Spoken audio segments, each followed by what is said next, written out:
Hello, pinagpalang araw mga kasiret. Pasilip lang natin yung ginawa nating bahay dito 2 years ago. Ngayon is may gagawin ulit tayo. May ginagawa tayo dito na pinakabudiga lang nila. Kaya bumalik tayo. Pasilip ko sa inyo. Let's go. Yan mga kasiret, sa likod natin. Oh. Yan. Bali ko lang yan 3x6. Elevated siya with deck. Yan. May bubong yan. Lagyan natin ng bubong. And then may hagdan din doon sa banda doon. Ano ba yun? Yan. Bali dinugtong lang natin doon sa kanila dating CR. Yan.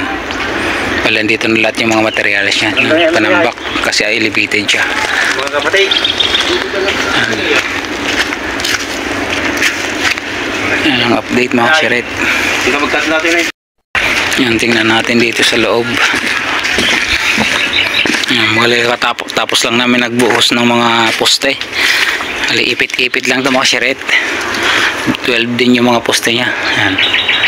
Wala yung ongoing yung tambak.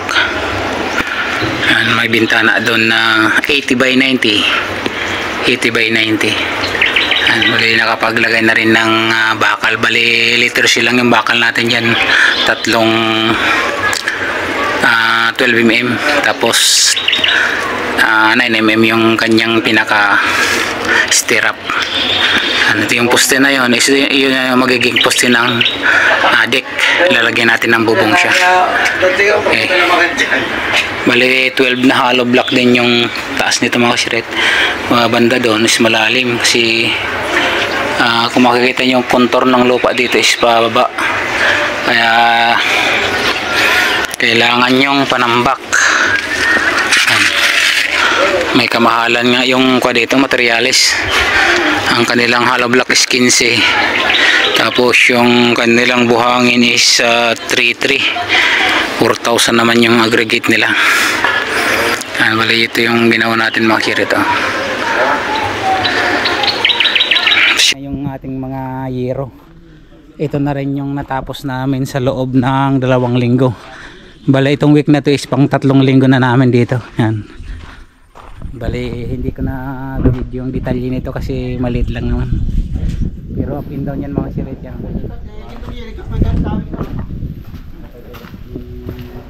Balitadaan na rin sa loob. Ito yung ating breaker. May saksakan na may outlet dito. Isang saksakan lang to kasi pag-iibakan lang to ng mga gamit mga kasiret nung owner. Yan. Yung slab natin. Bali naka-slope na yan doon. Kasi hindi na natin nilagyan ng mga down spot dyan sa poste. Kasi malilit yung poste na ginamit natin dito. 20 by 20. Ayan, nakantong na rin yung bintana. Bali, andito na lahat yung mga materialis ng mga kasiret. Yan. Naka-slab na tayo. Tapos dito sa pintuan, yung big knit PVC door yung ilalagay natin dyan. Okay. Yan yung mga buiso. Nagpapahinga. Hello guys! Hello vlog! Welcome to my guys! Bakit? Yan yung project. Tingnan natin yung dito sa taas. Tapos bali nabuo na rin yung mga nito, yung rafter. Yan. Kabalgite tawag niyan. Bali ito lang yung ginamit natin diyan, 2x4 by 1.5. Yan na rin yung mga yung pinakamabilis na pamamaraan niya mga kasiret. Ang bubong kasi nito is solar type. Dito pa lang sa baba is nilagay na natin yung kanyang pinaka stopper nung parlina para pag nilagay natin dun sa taas hindi na natin siya susundan na magkakabit isa-isa niyan, which is babagal pa yung trabaho kasi nasa taas. And ito na rin yung pinaka steel beam natin. Bali ang ginamit natin dito isang 4 sa isang 2, pinag-twin lang natin. Yan. Bali dalawa to kasi dito natin ilalagay. Yan. Ay doon sa taas. Tapos dito sa harap. Tapos magkakaroon tayo dito ng bulada na 1 meter. At the same time doon. Tapos dito sa harap may bulada rin. Yan. Ito na rin natin yung hagdan papunta dito mga siret. Yan. Yan, nabuo na rin yan. Binuo lahat sa baba yan. Tapos sinalpak dito. Ginawan natin ng plano para hindi na isa-isa na ikakabit dito. Yan. Bale, hindi ko pa pinabuhusan tong landing na yan. Kasi tatanggalin pa itong hagdan para mapinturahan dito sa pagitan ng simento at saka bakal para hindi mga lawang. Kasi malapit to sa dalampasigan, tabing dagat. Kailangan is nakaseld lahat ng pintura. Yan. Square tube lang yung ginamit natin dyan. Although madali siyang mabulok, makalawang, alagaan na lang sa pintura. Kahit sige dito yung slab namin.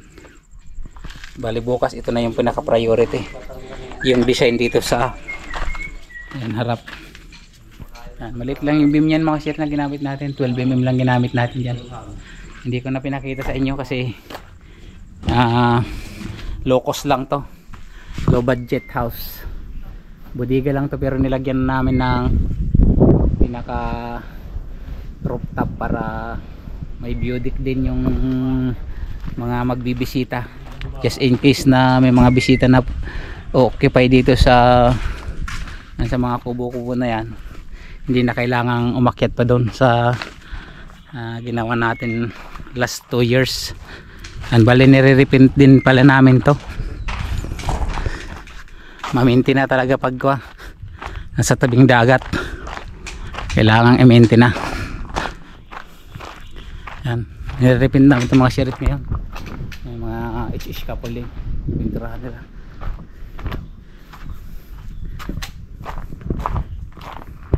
Ay, yung mga pintor kasama ng isang welder saka isang mason. Yan. Oops!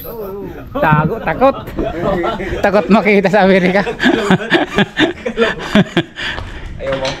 Yan, pinipinturahan ng maksiret. Bago na naman. Bagong pintura na naman. Yan. Okay, let's go. Yan. Itong tiles na to, ito yung gagamitin natin doon sa bodega. Ito yung mga materials ng pintura para sa bodega at para dito sa repent. Yan. Bago na naman. Let's go. Punta tayo doon sa tabing dagat. Yan si Jake, nagagarden siya mga siret. Yan. Hindi na siya nagre-repair ng mga leak ngayon.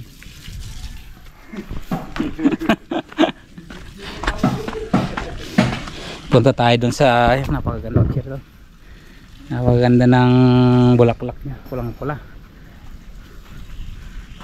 Yan, dapat malagyan ng trellis to na maganda-ganda para magkaroon ng forma yung ano, arko siya.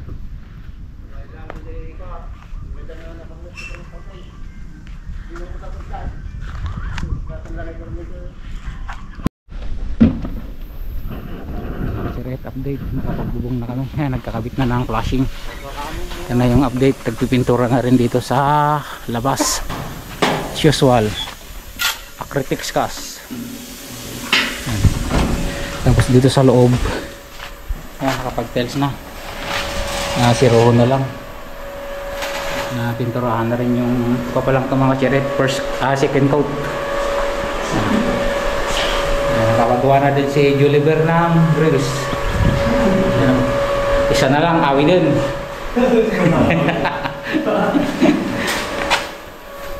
Dahil sa taas natin yung development doon. At pang 3 weeks namin ngayon dito.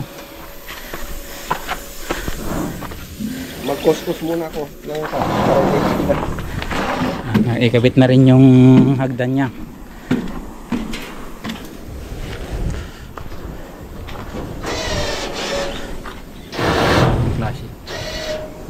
Kinabit namin yung yero kahapon.